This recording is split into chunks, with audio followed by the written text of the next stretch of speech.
Namah Shivaya.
Just sit still.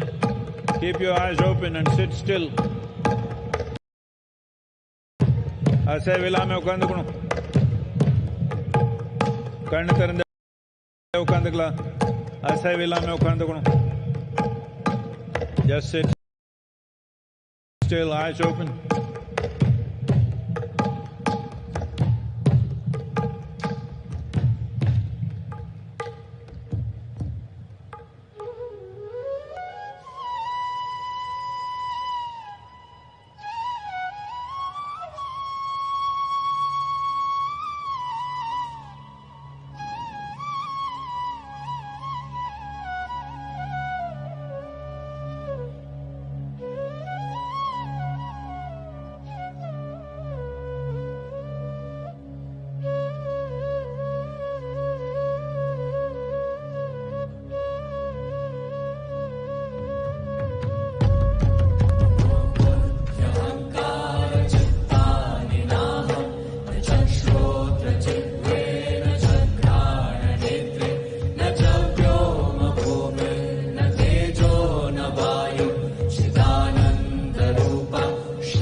शिवोऽहं शिवोऽहं चिदानन्दरूपा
Again I confirm.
It's okay.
Over 15,000 years ago, a being appeared in the upper regions of Himalayas. No one knew who he was, where he came from. The origins of this spectacular being were unknown.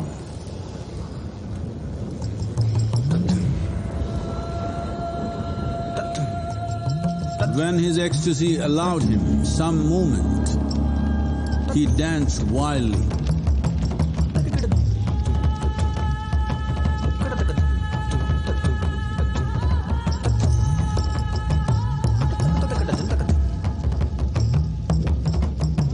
When intensity peaked, he became utterly still. People saw that he was experiencing dimensions that no one had ever known or able to fathom. His ecstasy and intensity allowed him to transcend his physical form. Witnessing an individual human in union with the cosmos, they called him a yogi, as he was the first one, the Adi Yogi.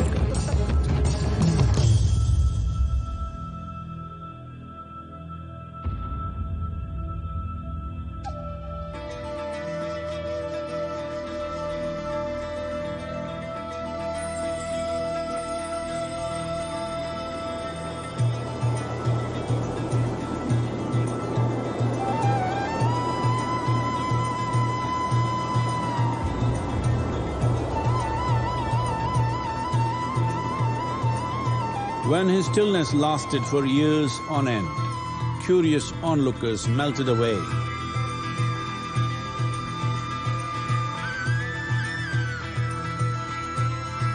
Only 7 seekers remained, as they could not tear themselves away from him.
He transmitted the profound science of yoga in its full depth and dimension.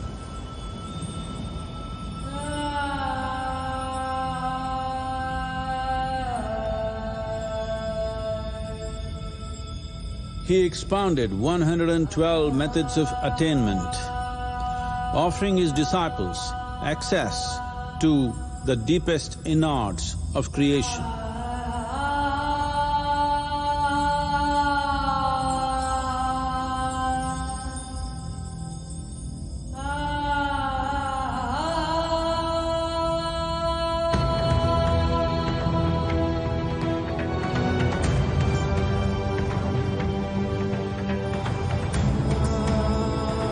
In this magnificent state of yoga, many mysteries of the created and the uncreated cascaded upon his unbridled wild hair.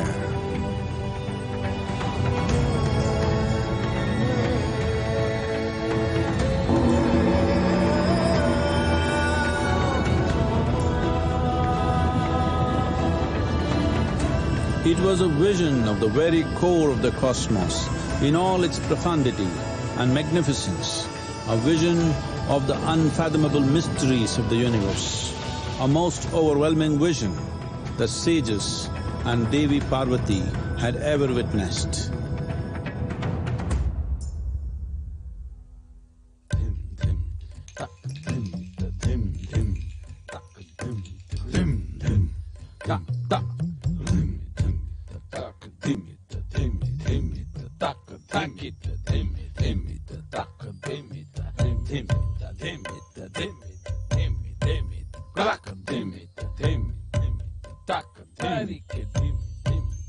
Devi Parvati, seeing Adiyogi reveling in ecstatic states, said, "I want to have what you have, show me the way."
Adiyogi absorbed her and made her a part of himself, and hence he is the Ardhanari, the ideal man, where one half of him is woman.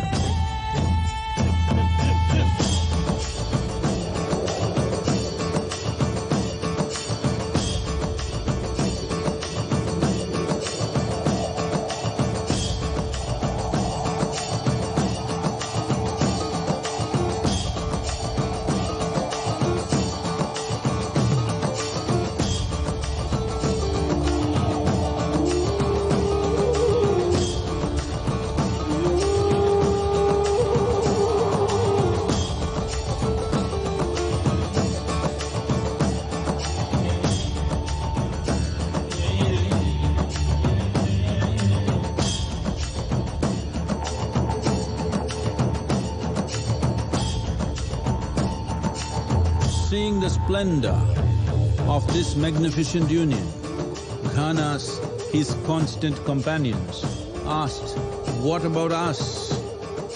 Adiyogi said, "Just drink of me," which drove them into intoxicated raptures.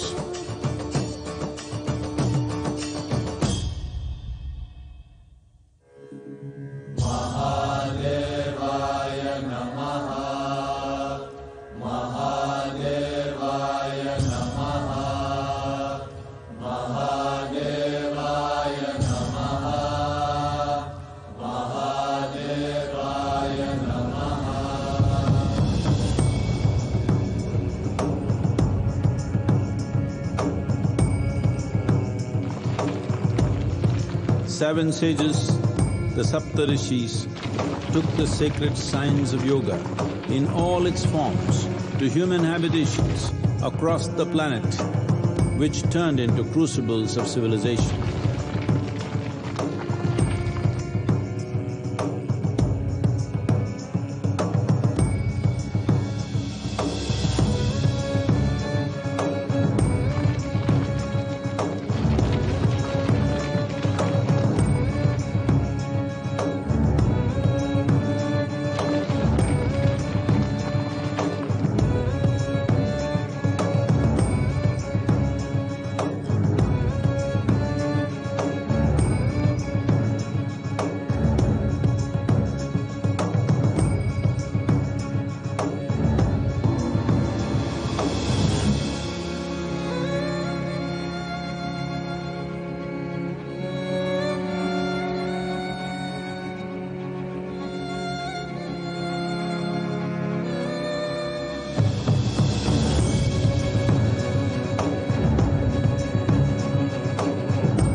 This spectacular being is not of the past, but the future of humanity. To move humanity from hallucinations of ups and downs to nameless ecstasies of one's interiority. Mahadevaya Namaha, Mahadevaya Namaha, Mahadevaya Namaha.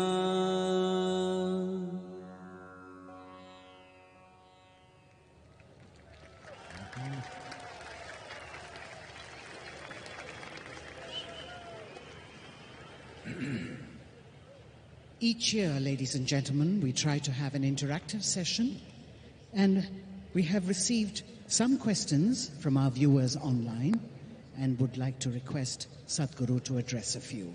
We begin with the first question that came from Dr. Swatantra from Kashi. What is Sanatan Dharma?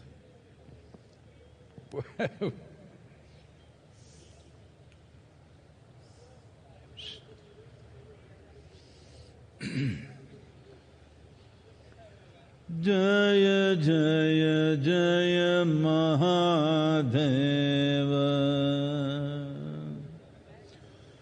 Jaya Jaya Jaya Mahadeva.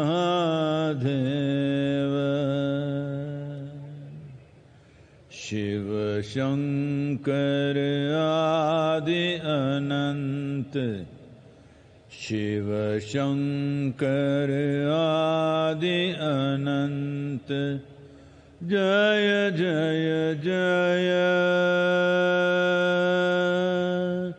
Jaya Jaya.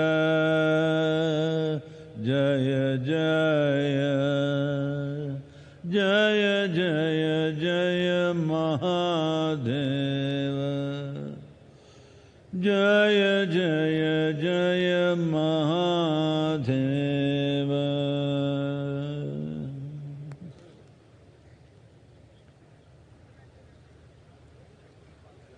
Wow! What is Sanatan Dharma? Let's understand these two words. Sanatana means eternal.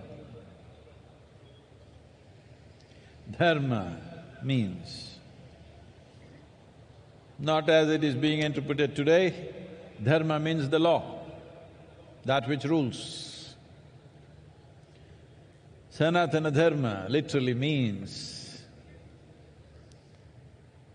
that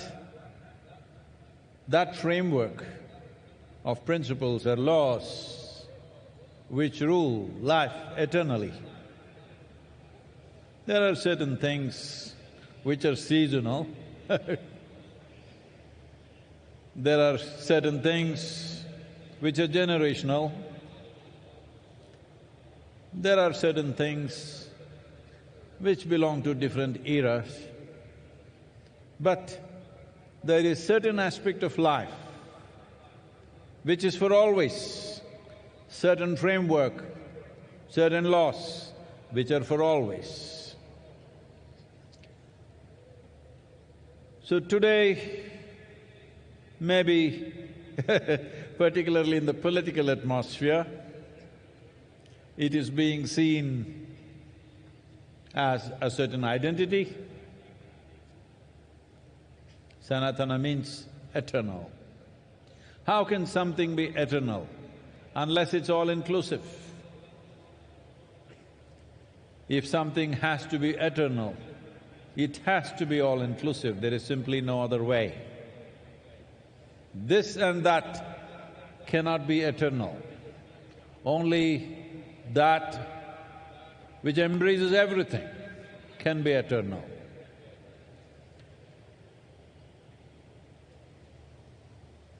Many aspects of our lives are transitional, but there are some aspects of our life which are eternal. If you recognize and realize the eternal laws or the Sanatana Dharma of your life, I want you to understand this not as a cultural identity, but as a fundamental to our existence. Those laws, the framework which governs the fundamentals of our existence, this is Sanatana Dharma. A culture which invested heavily in this direction, a culture which made ultimate freedom or liberation or mukti or moksha or nirvana and many other names, which made that the main principle of life, got identified as Sanatana Dharma. That means our fundamental goal is ultimate. On the side we do many things. People have businesses, people have families, people have careers, people have this and that, pleasures, fads and compulsions. All these are side business. This culture invested itself in such a way, the main fundamental focus of this life is ultimate liberation or moksha. So this culture got the identity of Sanatana Dharma because there are many longings within a human being. When you're a little child, lollipop is the highest longing. As you grow up, it changes. When you are 12, 15, one thing, 18, 20, another thing, 30, 35, another thing. But if you examine your life carefully, if you look at the nature of your desiring very carefully, you will see the longing is to expand. Whatever you have, whatever you may be in your life, you still want to be something more. If that something more happens, you want to be something more. If that happens, you want to be something more. If you really look at it, you want to become limitless. This is the longing that the very nature of how human being is made is such that something within us does not like boundaries. Something within us wants to become boundless. If it finds an unconscious expression, if it finds a very physical expression, we call this sexuality. If it finds a mental expression, it gets labeled as ambition, desire, conquest, or maybe simply shopping. If it finds an emotional expression, we call this love. All these are longings to be something more than what you are right now. If it finds a conscious expression, we call this yoga. So in one way, I know some won't like it, but I'm not standing for election, so So in some ways, what you are recognizing as Sanatana Dharma, as a culture, is a mass application of yogic sciences. When you want to apply a profound science to a whole population, it needs to go through a certain amount of transformation. So that transformation, today generally getting identified as Sanatana Dharma. But the most important aspect is that Sanatana Dharma means you are not caught up with the immediate needs of the day. Your focus is always pitched towards the ultimate goal of life. Day-to-day things you'll handle it to the best of your ability, but that does not determine the quality of your life. The longing that you have to become free, the longing to become one with everything. When you say free, you want to become free from your individual nature. In a way, you want to become free from your own existence so that you become one with everything. That's why I said, nothing can be eternal unless it's all-inclusive. Sanatana Dharma, the only way forward, if you ask me. Not as a religion, not as an individual culture, not your culture versus my culture, but at some point, if human beings don't look beyond their individual and immediate needs and look for the ultimate well-being of who they are and what everything else is around us, well, there'll be no solution. But today, the world is moving in this direction. They may not be calling it Sanatana Dharma, but in many ways the world is moving in this direction. How is it moving? See, one thing that's happening is nearly 42% of European population these days are saying they have no religion. 32 to 33% of the US population is saying they have no religion. A similar percentage in UK is saying they have no religion. Actually, it is 36 to 37% in UK. So, except in the developed part of the world, largely people are saying no religion. What this means is, the structures that were built up there in the sky, or to put it simply, the heavens are collapsing in people's minds. Nobody wants to go to heaven anymore. I have seen this in the last 40 years. This year is going to be 40 years since I started teaching. So, in these 40 years, what I have seen is, about 20 years ago, at least in the Western societies, if you asked a group of people, how many of you want to go to heaven? 80% of the hands would go up. Today, if you go and ask a group of people, let's say 1,000 people are there, you ask them, how many of you want to go to heaven? Very hesitantly, very shy and embarrassed, 2-3 hands will go up. Rest of them say no. The young people don't want to go to heaven because whatever the old marketing machine which has been telling you what is there in heaven is not attractive to them. They're asking, is there free Wi-Fi? Hello? You want free Wi-Fi in heaven?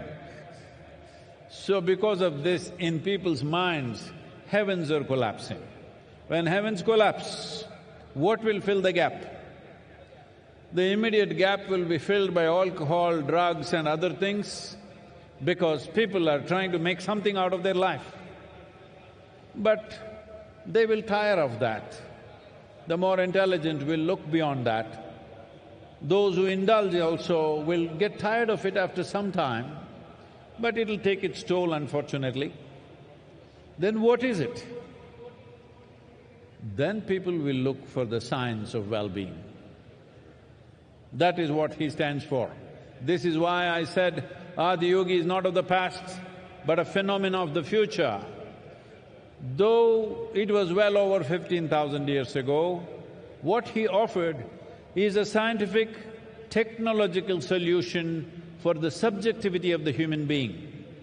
Not philosophy, not ideology, not belief system, not tickets to heaven, but the science of subjective well-being of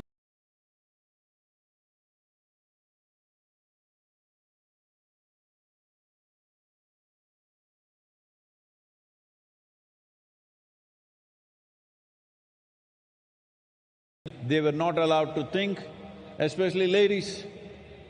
You must appreciate the times because just 100, 200 years ago, you were not supposed to think at all. If you did think for yourself, you would get punishment for that. In this culture, it was not so much so, but in the rest of the world, it was very much so. Women were not supposed to think for themselves.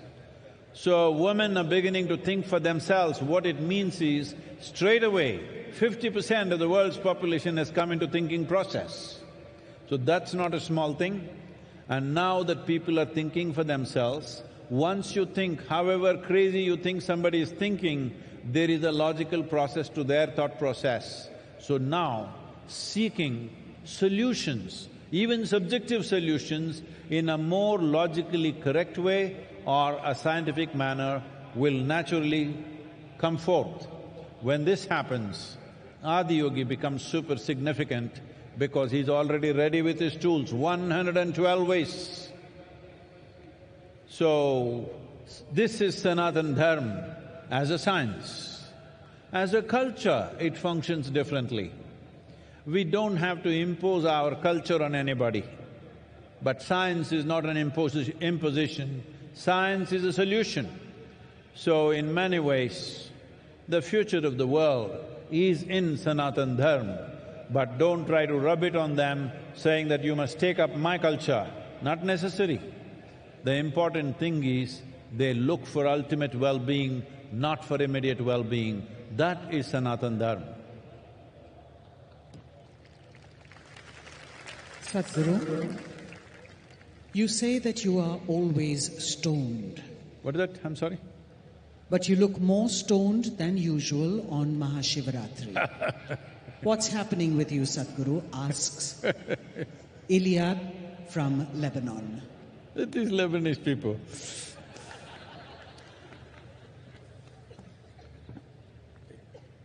It's not legal in Lebanon, that's why. Not yet. What, everybody's falling asleep, so I'm coming there for you.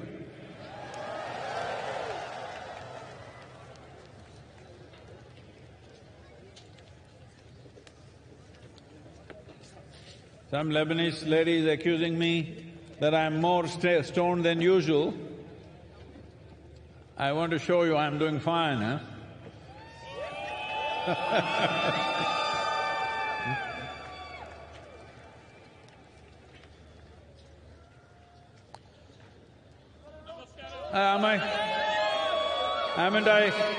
Haven't I awake enough, alert enough? See there, from Lebanon, somebody is saying I'm more stoned than usual. Well, see, when we were designing Adiyogi's face, it took me over 2.5 years to get it right. What is it that was so complex about it? We wanted to get stillness, exuberance and intoxication in one face. Do you think we've somewhere close there? So why is intoxication important? Because if you are not intoxicated, you will die of stress. Yes, that's what I was telling you. There is scientific research to show that the cannabinoids or endocannabinoids produced in the body are up 70% for somebody who's just started Shambhavi Mahamudra. Don't ask me what is my percentage. 70% high means, as I said earlier, it is much higher than what happens even in a sexual intercourse. It's much higher than that. Just sitting here, you're blissed out. This is how you become free. Not by denial that you become free. You become free because just sitting here is just so fantastic. Just being alive and breathing is so absolutely blissful, you don't have to do anything else, you're just fine. So, what is special about this day? As we have told you 1,000 times, there is a natural upsurge. When there is a natural upsurge, one thing is you must become exuberant. Hello, hello, hello. You must you must become exuberant. Hello?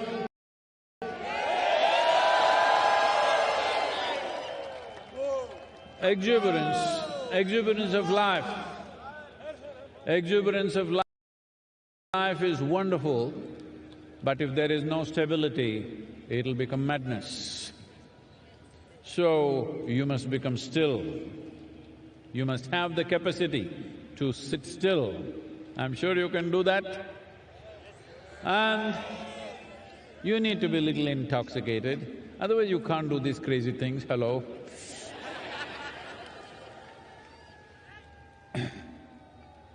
So these three things need to happen. Today the situation is good, so I'm making the best use of it. I want you to make use of this too. Hello? To be exuberant, whoa, whoa, whoa!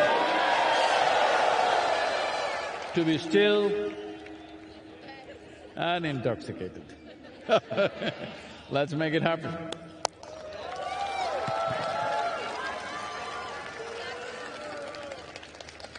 Sadhguru, Shiva used to ride on Nandi. If Shiva was here today amongst us, what would he ride? Asks Sarah from Dehradun.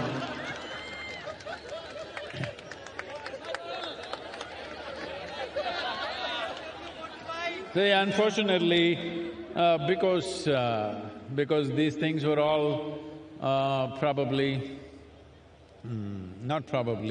definitely it came either from UK or from Europe at one time, so the power of an engine is measured in horsepower. If it was in India, we would have said bull power. So you know what he would ride.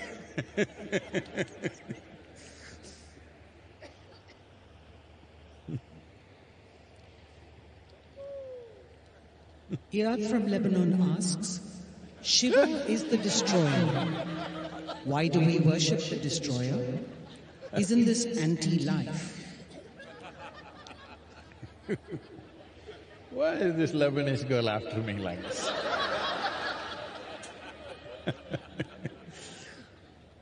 Well, in Lebanon you're just recovering from winter just now, still on. Well, most of the leaf from the tree is down, most trees are bare. If these leaves, which have done their business, if they don't come down, do you think fresh leaf can come up? If… I will spare your grandfather, if your great-great-grandfather still around, would you be here? No.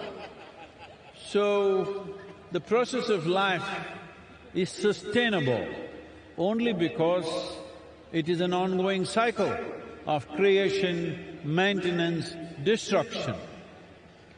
If you get attached to your present existence the way you are, you don't want to get old, you want to get Botoxed.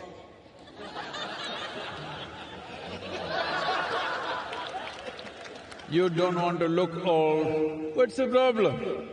Hey, what's the problem with me? You don't want to get old, you don't want to die. It's important. As we are born, when we were children, we were longing to grow up. When we become adults, why are we hesitating to become old and die one day? Because this is the nature of life. If this cycle is broken, there shall be no life. Let me tell you a little story. Can I tell you a story? I'm asking your permission because for most people, if I say once upon a time, they think it's bedtime. This happened not so long ago. A rich man, a rich family built a nice new house. It is part of the culture here that when you build a new house, generally in the rest of the world, they will party, they'll get drunk and get sick on the second day of going into their new house. But here, they will invite a sage, a seer or a yogi to come and bless their house. So, they invited a yogi. He arrived, he's a yogi. But they welcomed him like a king. They did all the best things that they can do to a guest, fed him well. Then time to leave is coming. So both husband and wife came, prostrated themselves in front of the yogi, and then they said, "Please give us a blessing." Yogi raised his hands and said, "First let your father die, then you die, then your children die." They said, "What? We welcomed you, treated you like a king, and you're telling me my father should die, I should die, my children should die?" The yogi was bewildered. Did I say something wrong? What is this nonsense? You're asking all of us to die. I said, "I'm not asking you to die. You're anyway dying sort. Hello? Are you all dying sort? Yes. Right now full of life, but dying sort." When you are the dying sort, isn't it best that first your father dies? If you die before him, that's not good. If our children die before us, that is not at all good. Hello? So first father dies, then I die, then my children die. Everything is natural order of things, perfect. Hello? So, that is why the destroyer, he must come at the right time. He should not come too early or too late.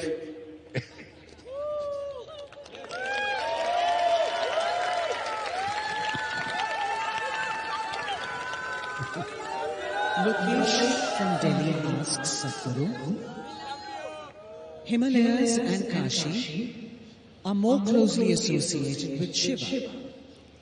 Instead of those places, why did you choose southern India to establish Adiyogi and celebrate Mahashivratri? And not everything you choose, some things choose you. Hello, both of you?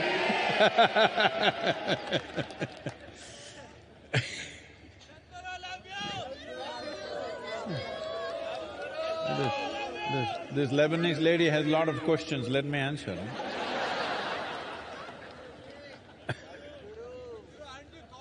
So, why Velagiri Hills? Not my choice. Probably I've said this many times, but you know, she's Lebanese. She's not heard me. Well, right from my infancy, I always had a mountain peak in my eyes. In the background of my vision, always a mountain peak.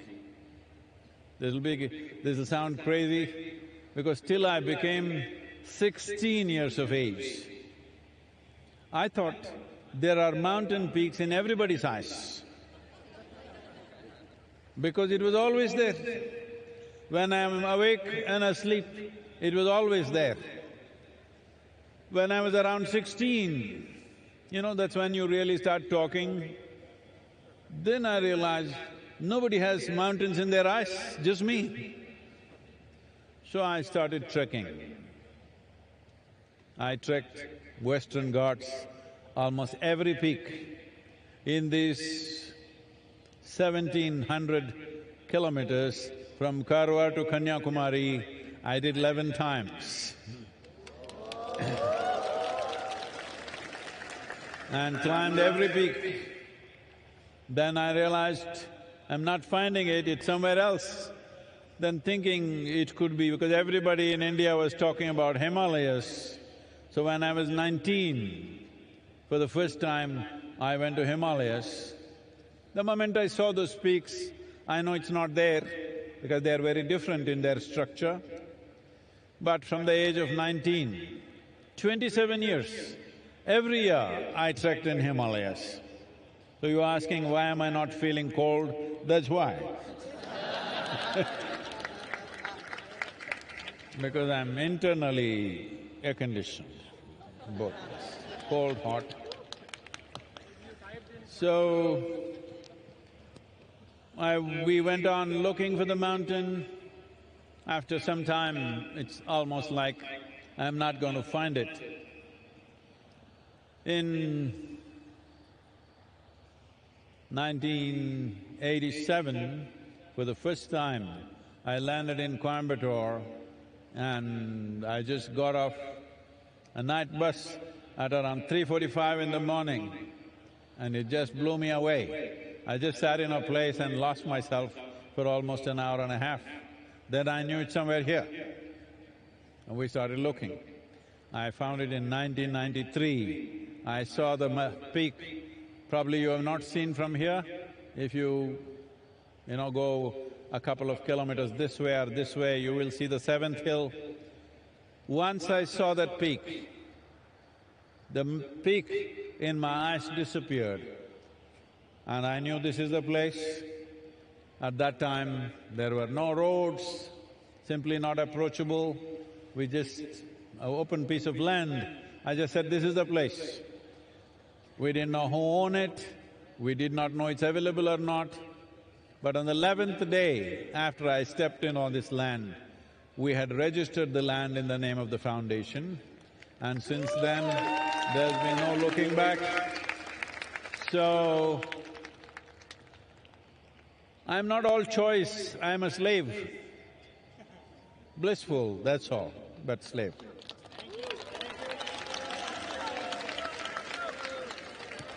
Not everything is my choice. Not everything is nobody's choice. Please. Barbara from the US asks, Shiva has so many conflicting qualities. He's the greatest dancer, but also sits absolutely still. He's the ultimate ascetic, but he's also married. What, Sadhguru, is the true quality of Shiva?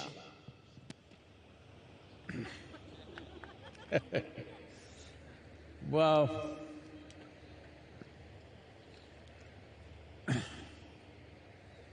this is a very disturbing issue of modern times, that everybody has to be something.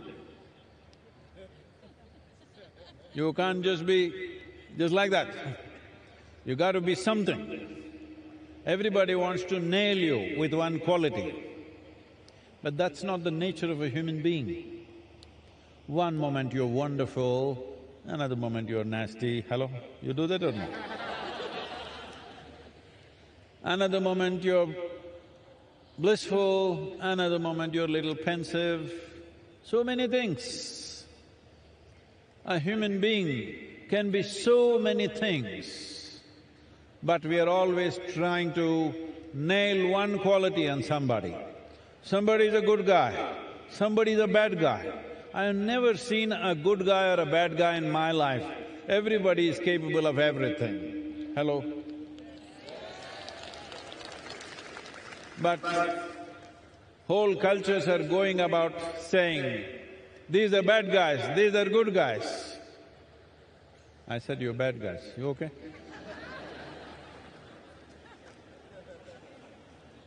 There is no such thing.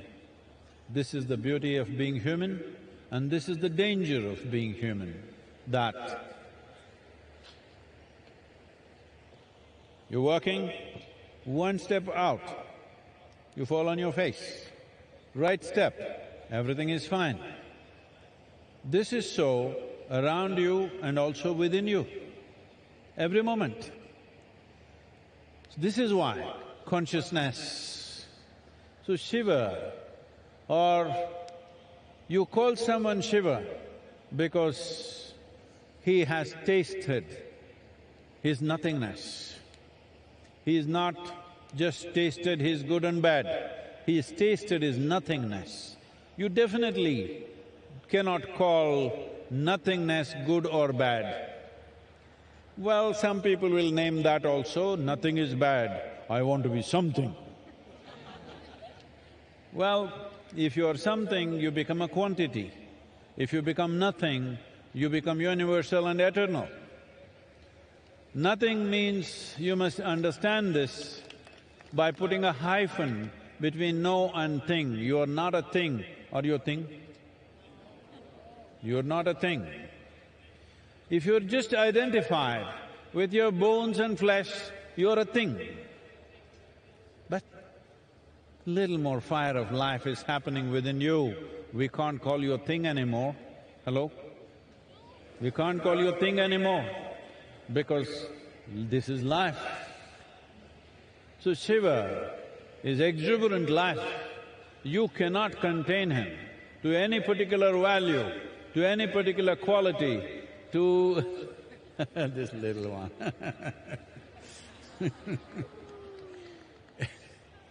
You cannot contain him to this or that. He is capable of being everything. Well, even you are, but you nail your things on one thing or the other. It's time to unhinge yourself. This doesn't mean you'll go wild, no. If your humanity is absent, or I don't know, you put it in a trash can, then you'll have to carry the burden of morality on your head. If your humanity is overflowing, you don't need the burden of morality on your head. That is the story of Shiva. He is clearly telling you, he is a living human being. He is not made of a bunch of morals and values and ethics. His humanity is overflowing.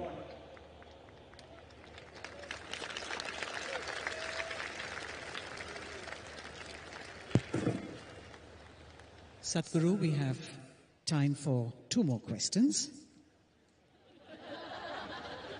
Pooja from South Africa asks, why do we worship Shiva when he was surrounded by distorted and demented beings like Ganas and Rakshasas?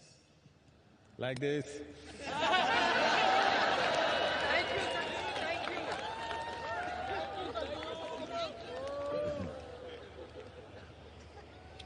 See, this is a very serious and painful problem that human societies have carried for generations, for centuries and millennia. If somebody doesn't look like you think something terrible should be done with them. Hello? They just don't look like you. They can be just a different gender, they can be a different race, they can be different something, just different. Because somebody is different, you think they're not all right. How many terrible things have we done simply because somebody looks little different from us? How many terrible things? So once again the same question, he's got ghanas, distorted beings. See, today the young people, see that hairstyle looks distorted to me. See this guy shaved off a little bit and left a little bit of hair, looks distorted to me. You can make anything distorted. It doesn't agree with you, it becomes distorted. There is nothing distorted. Why should all of us look the same way? Is there such a rule? Yes, unfortunately. Unfortunately, everybody should look the same. Because the whole thing is called industrialization. All of us should look like the same product. Because there is an industry called education, there is an industry called economy, there are so many industries. If you become a nut which doesn't fit into anything, what do we do with you? We want to see that we can make use of you. If we can't use you, what good are you? Well, somebody's looking totally different from us. Why should we call them distorted? Maybe we are distorted? Hello? Maybe we are distorted. There is no such thing as distortion. This universe allows every shape, every form, every color, every creed. This allows everything.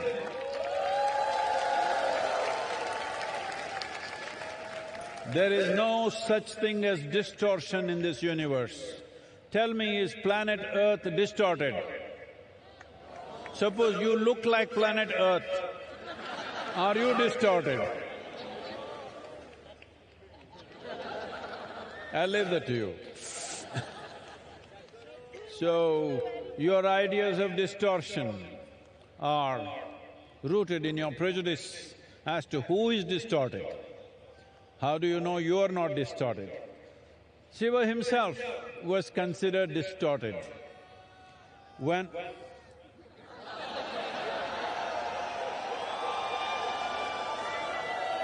Right. There is technological problems as to how far I can go.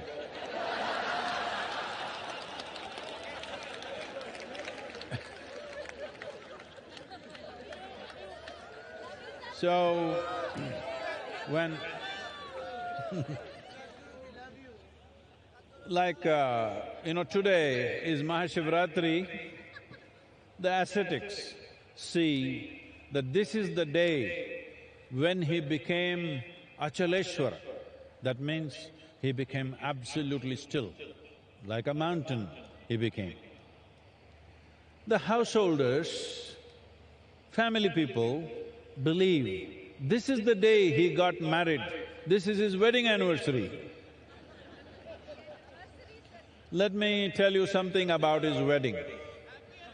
When Sati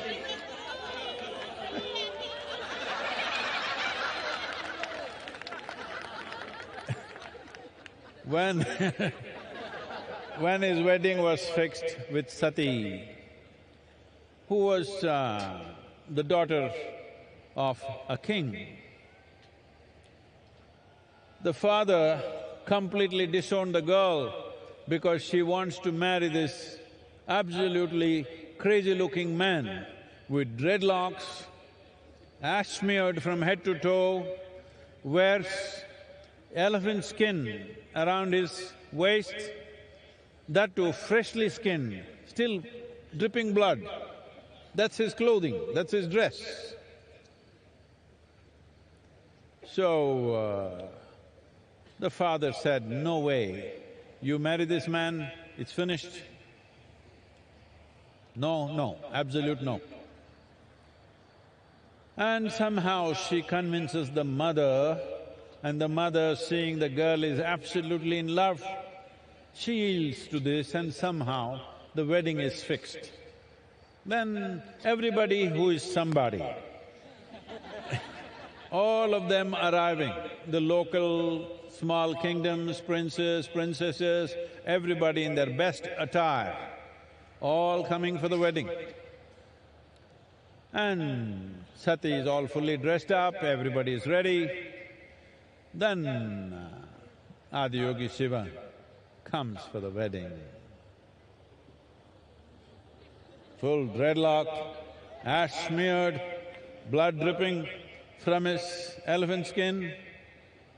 And all these his friends who are all…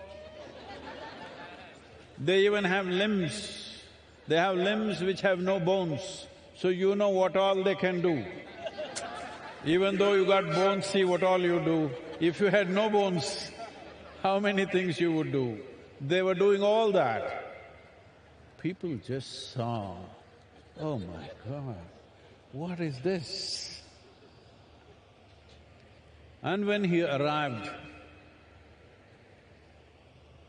Sati's mother, Meena, saw him, just thought that my girl is going to go with this man.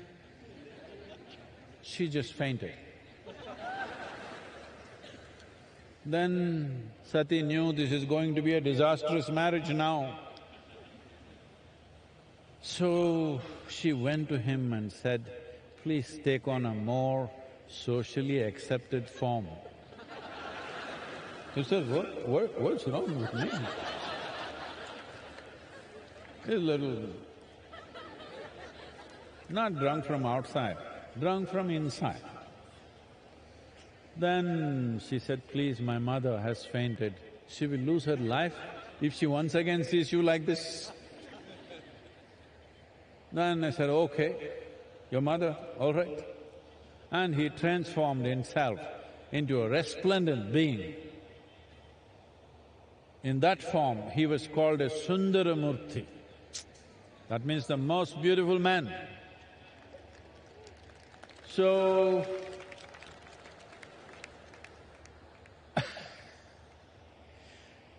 then the wedding happened. Then the father also could not believe, wow, this is the man, the same guy.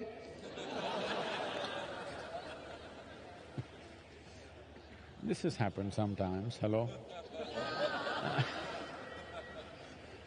So, this aspect of what is distortion is all in our minds. If we learn to simply look at things without our own judgments about everything, everything has its place. Hello? A worm, an insect, a bird, a creature, everybody has their place, isn't it? Not just us. And that too among us, they must look like us. If everybody just looked like you, could you live in this world? Hello? Nobody looks like you. That is the blessing we have. If everybody looked like you, finished your… never ask for this. And also, what is it, the problems that you have with people around you? They are not like you, that's the problem. Yes, you can't get along with somebody. Why? Because they're not like you, not just physically, in every other way. Just I want you to imagine, just one more person just like you in your house, can you live there? One is too much. So we are glad nobody is like us. Hello? We are really glad nobody is like us. If there was one more like us, we will have to exit. I think there's one more question. Yes, Sadhguru. Our last question is from Ashwini in Bengaluru. Do I have to necessarily connect to the persona of Shiva or be a Shiva devotee to experience the possibility of Mahashivratri?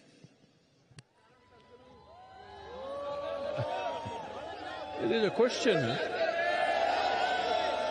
There is a question. Anyways, this girl is from Bengaluru. I don't know how the Bengaluru people are doing. Adiyogi is there also. Namaskaram to all the Bengaluru people. I hope you guys are doing well.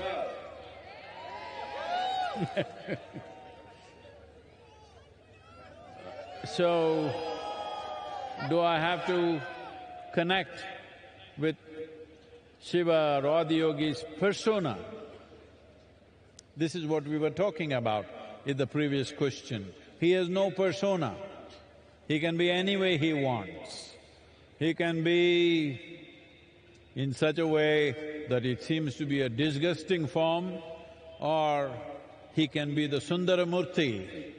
He can be absolutely aware and he can be completely